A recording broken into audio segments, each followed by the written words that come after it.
नमस्कार प्यारे बच्चों, मैं आशा वर्मा अपने चैनल हिंदी की नई पुरानी कहानियों में आप सभी का हार्दिक स्वागत करती हूँ। बच्चों, आज जो कहानी मैं आप लोगों के लिए लेकर आई हूँ उसका शीर्षक है प्रायश्चित। प्रायश्चित यानी कि पछतावा होना, यानी अपने किए किसी भी भूल, दोष, पाप से मुक्ति पाने के लिए घर में कराए जाने वाले पूजा पाठ, अनुष्ठान आदि को प्रायश्चित कहते हैं। तो आइए इस कहानी को पढ़ें। अगर कबरी बिल्ली घर भर में किसी से प्रेम करती थी तो रामू की बहू से, और रामू की बहू घर भर में किसी से घृणा करती थी तो कबरी बिल्ली से। कबरी बिल्ली यानी एक बिल्ली का नाम कबरी है। रामू की बहू यानी रामू की पत्नी घृणा करती थी यानी कि नफरत करती थी। रामू की बहू 2 महीने हुए मैके से प्रथम बार ससुराल आई थी, यानी अभी 2 महीने पहले ही रामू की बहू यानी रामू की पत्नी और रामू की शादी हुई थी और वो अपने मायके से यानी माँ के घर से अपने ससुराल यानी पति के घर आई थी। पति की प्यारी और सास की दुलारी 14 बरस की बालिका, यानी वह अपने पति की बहुत ही प्यारी हो गई थी और सास की बहुत ही लाडली हो गई थी और उसकी उम्र अभी सिर्फ 14 साल की ही थी, यानी 14 ईयर थी। बहुत छोटी थी वो। भंडार घर की चाबी उसकी करधनी में लटकने लगी, नौकरों पर हुक्म चलने लगा और रामू की बहू घर में सब कुछ। सास जी ने माला ली और पूजा पाठ में मन लगाया। भंडार घर यानी स्टोर रूम, करधनी यानी कमर में पहनने वाला एक आभूषण, हुक्म यानी ऑर्डर चलने लगा, माला ली यानी कि पूजा के समय जो हम रुद्राक्ष की माला या मोतों की माला जपते हैं उसे कहा गया है। लेकिन 14 वर्ष की बालिका कभी भंडार घर खुला है तो कभी भंडार घर में बैठे बैठे सो गई, यानी वो इतनी छोटी थी कि उसे घर को देख रेख करना नहीं आ रहा था। कबरी बिल्ली को मौका मिला और वह घी दूध पर जुट गई, यानी रामू की बहू की नादानी से कबरी बिल्ली को तो बहुत फायदा होने लगा और वो घर के दूध, घी जो भी चीज़ें थे उसे खाकर ख़त्म करने में लग गई। रामू की बहू की जान आफत में और कबरी बिल्ली के छक्के पंजे, यानी अब रामू की बहू बहुत परेशान रहने लगी और कबरी बिल्ली की तो मौज ही मौज, उसके सारे दाव पेज मज़े में। दूध ढककर मिश्रानी को सामान देने गई और दूध नदारत।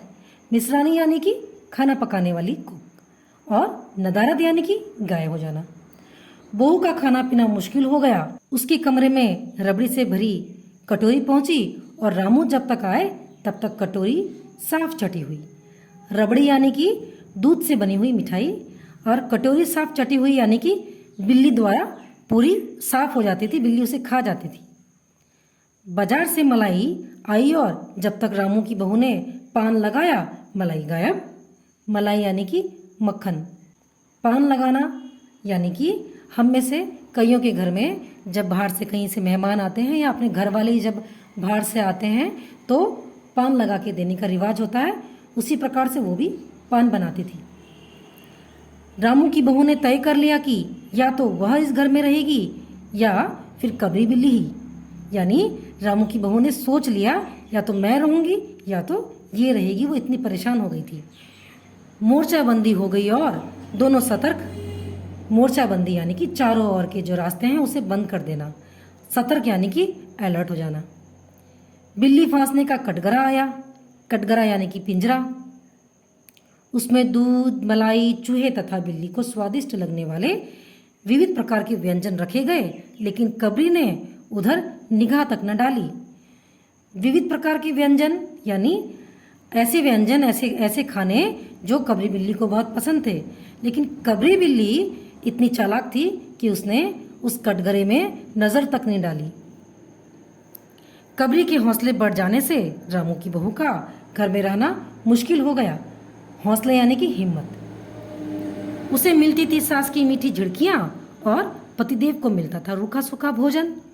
मीठी झिड़कियाँ यानी कि प्यार से डांट सुनने को मिलती थी अपनी सास की, और रूखा सूखा यानी कि साधारण सा खाना मिलने लगा। जैसे पहले रामू को अच्छा अच्छा खाना दिया जाता था, अब कबरी बिल्ली पूरा खा जाती है, तो सिर्फ दाल रोटी से ही वो काम चलाने लगा। एक दिन रामू की बहू ने रामू के लिए खीर बनाई पिस्ता, बादाम, मखाने और तरह तरह के मेवे दूध में औटाए गए। यानी मेवे यानी कि ड्राई फ्रूट्स, औटाए गए यानी कि दूध में डुबाकर पकाकर। सोने का वर्क चिपकाया गया यानी सोने की लेयर भी उस पर लगाई गई और खीर से भरकर कटोरा कमरे के ऊंचे ताक पर रखा गया। ताक यानी कि ऊंचाई की तरफ जो शेल्फ होते हैं जिसे हम दराज भी कहते हैं, जहां बिल्ली न पहुंच सके। रामू की बहू इसके बाद पान लगाने में लग गई। उधर कमरे में कबरी आई। ताक के नीचे खड़े होकर उसने ऊपर कटोरे की ओर देखा, सूंघा, माल अच्छा है, यानी कटोरे पे खाना तो बहुत अच्छा रखा है, बहुत अच्छी स्मेल आ रही है। ताक की ऊंचाई अंदाजी, यानी कि उसने बिल्ली ने देखा कि ताक की हाइट लगभग कितनी हो सकती है कि वो कैसे उछले।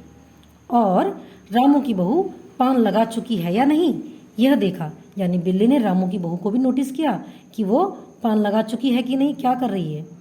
पान लगाकर रामू की बहू जैसे ही सास जी को पान देने गई, कबरी ने छलांग मारी। पंजा कटोरे में लगा और कटोरा झंझनाहट की आवाज के साथ फर्श पर गिरा। यानी कबरी इतने जोर से जंप मार के ऊपर गई कि उसका पूरा हाथ कटोरे पे लग गया और फर्श पे गिर गया। आवाज रामू की बहू के कानों में पहुंची। सास के सामने पान फेंक कर वह दौड़ी। क्या देखती है कि फूल का कटोरा, टुकड़े टुकड़े, खीर फर्श पर और कबरी डट कर खीर उड़ा रही है। फूल का कटोरा यानी कि चीनी मिट्टी से बना हुआ कटोरा नीचे गिर के टूट गया और कबरी बिल्ली खूब डट कर यानी जी लगाकर पेट भरकर खीर खाने में लगी हुई है। रामू की बहू को देखते ही कबरी चंपत, यानी कि रामू की बहू को देखते ही कबरी वहां से फटाक से भाग गई, गायब हो गई।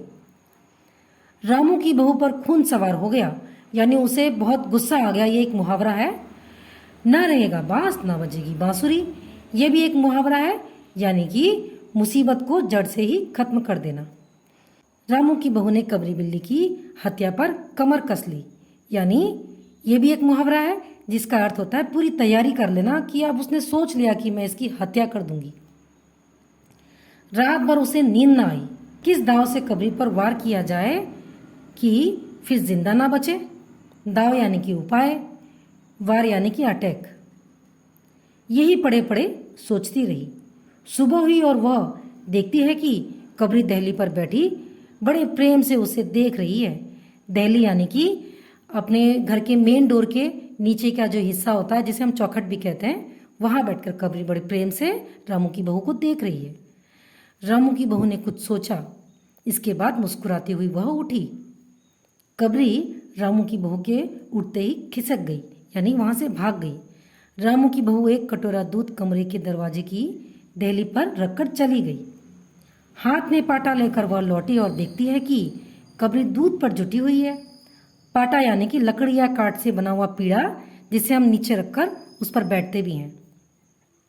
दूध पर जुटी हुई है यानी कि दूध पीने में व्यस्त है, बिजी है। मौका हाथ में आ गया, यानी कि रामू की बहू को अब मौका मिल गया। सारा बल लगाकर पाटा उसने बिल्ली पर पटक दिया, यानी कि पूरी ताकत के साथ उस पाटे को बिल्ली के ऊपर मार दिया। कबरी ना हिली, ना डुली, ना चीखी, ना चिल्लाई, बस एकदम उलट गई। यानी कबरी बिल्ली बिल्कुल इस प्रकार से उलट गई जैसे कि अब वो मरी गई है। आवाज जो हुई तो महरी झाड़ू छोड़कर, मिसानी रसोई छोड़कर और सास पूजा छोड़कर घटनास्थल पर उपस्थित हो गए। महरी यानी कि झाड़ू मारने वाली, मिसरानी यानी कि खाना पकाने वाली, घटनास्थल यानी कि जहां पर घटना घटी हो। रामू की बहू सिर झुकाए अपराधिनी की भांति इन सब की बातें सुनती रही। अपराधिनी यानी कि जिससे अपराध हो जाए। महरी बोली, अरे राम, बिल्ली तो मर गई। माँ जी, बिल्ली की हत्या बहू से हो गई, यह तो बुरा हुआ। मिसरानी बोली, माँ जी, बिल्ली की हत्या और आदमी की हत्या बराबर है। हम तो रसोई ना बनाएंगी जब तक बहू के सिर हत्या रहेगी, यानी जब तक बहू के सिर में यह हत्या रहेगी, इसका कोई प्रायश्चित नहीं होगा, तब तक मैं आपके किचन में खाना नहीं बनाऊंगी। सास जी बोली, हाँ ठीक तो कहती हो।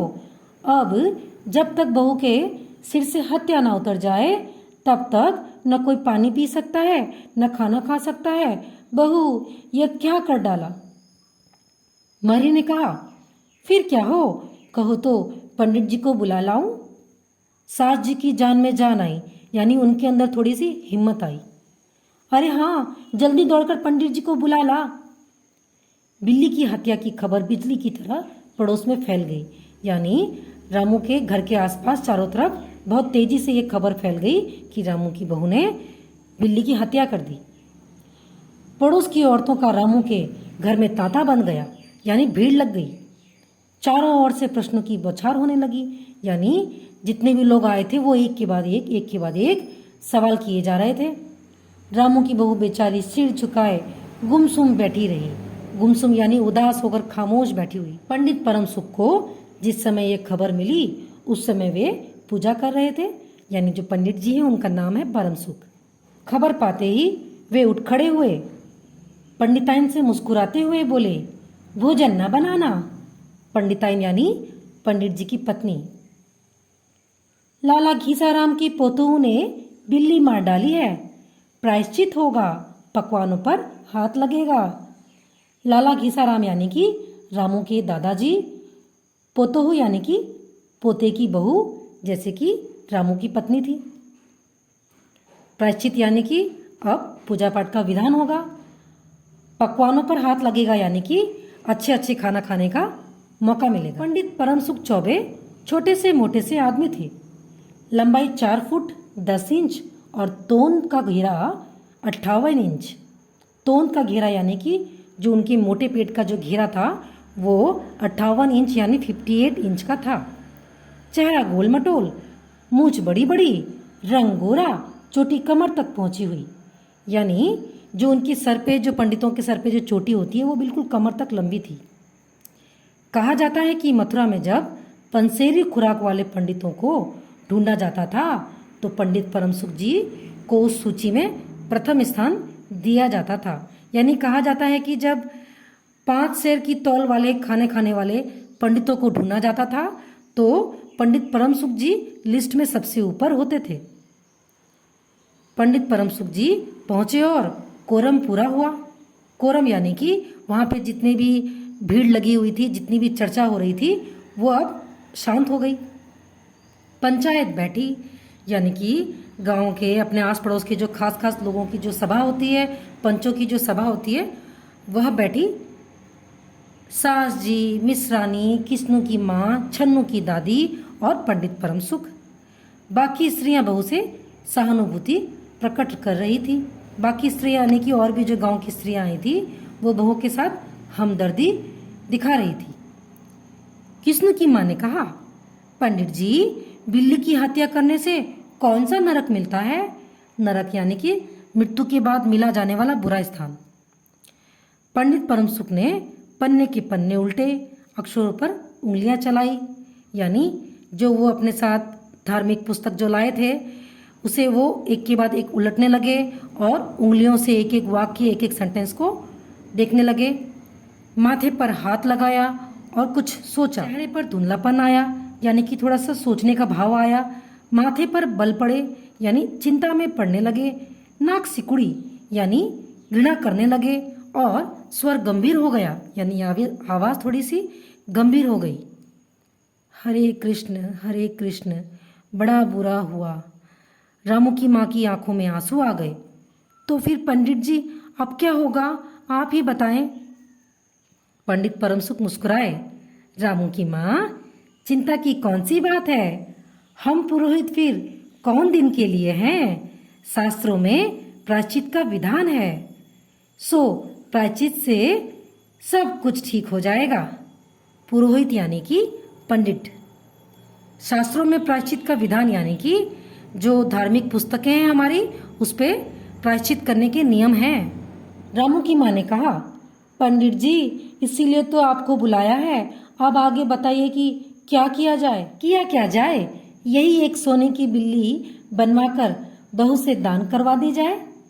सोने की बिल्ली यानी कि गोल्ड से बनी हुई बिल्ली।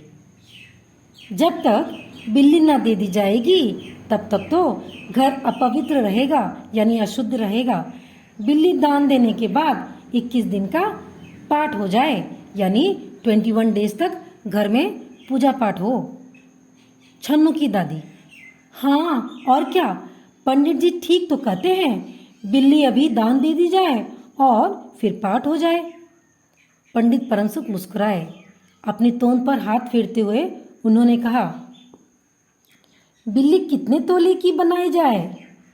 अरे रामू की माँ, शास्त्रों में तो लिखा है कि बिल्ली के वजन भर सोने की बिल्ली बनवाई जाए, लेकिन अब कलयुग आ गया है, धर्म कर्म का नाश हो गया है, श्रद्धा नहीं रही। सो रामू की माँ, बिल्ली के तोले भर की बिल्ली तो क्या बनेगी, क्योंकि बिल्ली 20-21 सेर यानी 20-21 पाउंड से कम की क्या होगी। हाँ, कम से कम 21 तोले की बिल्ली तो बनवा कर दान करवा दो, और आगे तो अपनी अपनी श्रद्धा, यानी वजन भर यानी बिल्ली की वेट की माप की, श्रद्धा यानी कि आपकी मन से जितना बन सके, अपनी अपनी श्रद्धा यानी कि अपनी अपनी मन की इच्छा। रामू की माँ ने आंखें फाड़कर पंडित परमसुख को देखा, यानी हैरान होकर देखा। अरे बाप रे, 21 तोले सोना! पंडित जी, यह तो बहुत है, तोले भर की बिल्ली से काम नहीं निकलेगा। तोले भर की बिल्ली यानी कि 1 तोले की बिल्ली बनवा कर क्या काम नहीं चलेगा? पंडित परमसुख हंस पड़े। रामू की माँ, 1 तोले सोने की बिल्ली? अरे, रुपये का लोभ बहू से बढ़ गया, बहू के सिर बड़ा पाप है, इसमें इतना लोभ ठीक नहीं। मोल तोल शुरू हुआ और मामला 11 तोले की बिल्ली पर ठीक हो गया, यानी यह फिक्स हो गया कि 11 तोले की बिल्ली चढ़ेगी। इसके बाद पूजा पाठ की बात आई। पंडित परमसुख ने कहा, उसमें क्या मुश्किल है, हम लोग किस दिन के लिए हैं। रामू की माँ, मैं पाठ कर दिया करूँगा, पूजा की सामग्री हमारे घर भिजवा देना, यानी मैं पूरा पूजा पाठ मंत्र जप करवा दूंगा, पूजा की जो सामान है वह मेरे घर में भेज देना।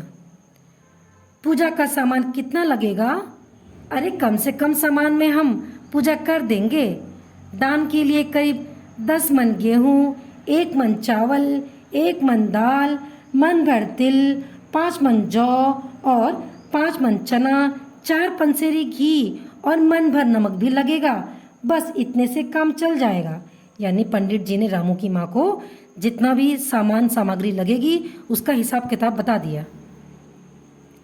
अरे बाप रे, इतना सामान! पंडित जी, इसमें तो बहुत रुपया खर्च हो जाएगा। रामू की माँ ने रुआंसी होकर कहा, यानी रोता हुआ चेहरा बनाकर कहा। फिर इतने से कम में काम न चलेगा। बिल्ली की हत्या कितना बड़ा पाप है। रामू की माँ, खर्च को देखते वक्त पहले बहू के पाप को तो देख लो, यह तो प्रायश्चित है, कोई हंसी खेल थोड़ी ही है। और जैसी जिसकी सामर्थ्य, प्रायश्चित में उसे वैसा ही खर्च भी करना पड़ता है। सामर्थ्य यानी कि जिसकी जितनी शक्ति। आप लोग कोई ऐसे वैसे थोड़े हैं। अरे इतना रुपया तो आप लोगों के हाथ का मैल है।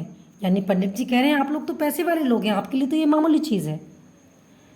पंडित परमसुख की बात से पंच प्रभावित हुए, यानी वहाँ पे जितने भी गांव के लोग आए थे वो सब पंडित परमसुख की बातों से सहमत हो गए। किस्नू की माँ ने कहा, पंडित जी ठीक तो कहते हैं, बिल्ली की हत्या कोई ऐसा वैसा पाप तो नहीं है, बड़े पाप के लिए बड़ा खर्च भी चाहिए। छन्नू की दादी ने कहा, और नहीं तो क्या, दान पुण्य से ही पाप कटते हैं।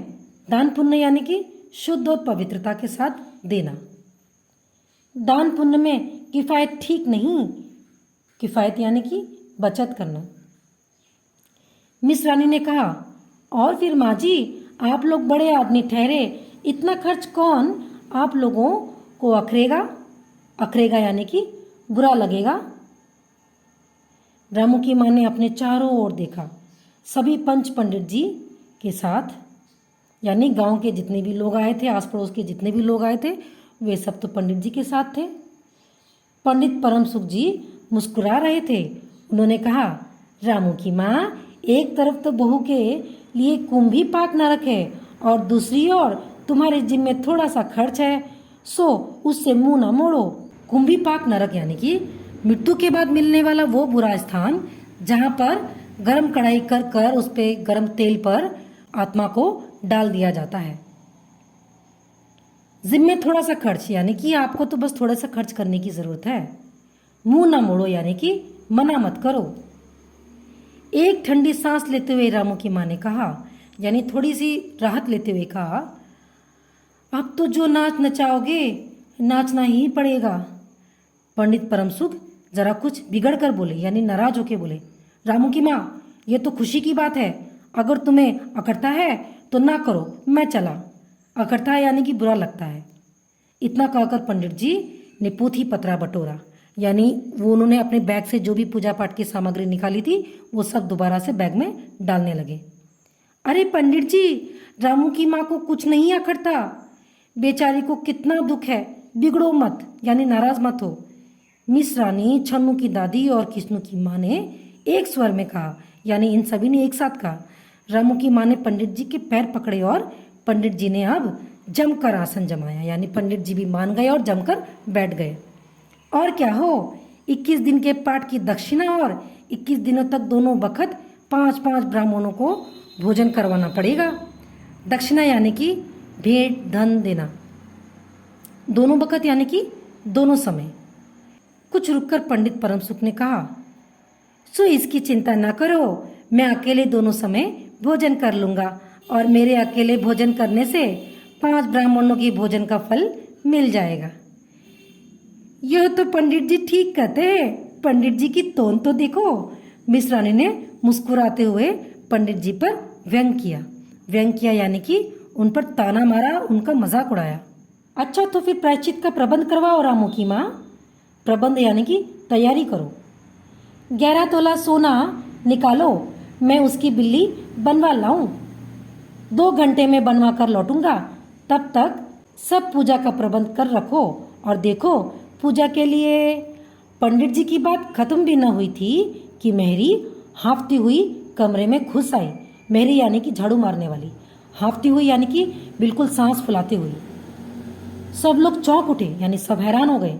रामू की माँ ने घबरा कर कहा, अरे क्या हुआ री? घबरा कर यानी कि एकदम हैरान होकर डरते हुए कहा।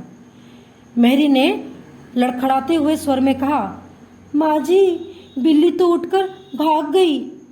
लड़खड़ाते हुए यानी कि हकलाते हुए। तो बच्चों, ये कहानी यहीं खत्म होती है। इसके लेखक है भगवती चरण वर्मा। बच्चों, इस कहानी से जो संदेश हमें मिलता है वह यह है कि बेजुबान प्राणी भी मानव की भावनाओं को खूब समझते हैं। जैसे कि इस कहानी में कबरी बिल्ली के माध्यम से उसकी बुद्धिमानी का हमें परिचय दिया गया है, और साथ ही कबरी बिल्ली के माध्यम से समाज में फैले हुए अंधविश्वास पर लेखक हमें यह बताना चाह रहे हैं कि हमें किसी भी अंधविश्वास पे इतना डूब नहीं जाना चाहिए कि लोग हमें बुद्धू बनाएं और हमें ठग कर हमारे सारे धन दौलत हमसे लूटने की कोशिश करें। तो हमें हमेशा ऐसे अंधविश्वासों से सतर्क रहना चाहिए। तो बच्चों, आशा है कि आपने इस कहानी को मेरे साथ खूब एंजॉय किया होगा। यदि आपको ये कहानी अच्छी लगती है तो मेरे चैनल को लाइक, शेयर और सब्सक्राइब जरूर करें। धन्यवाद।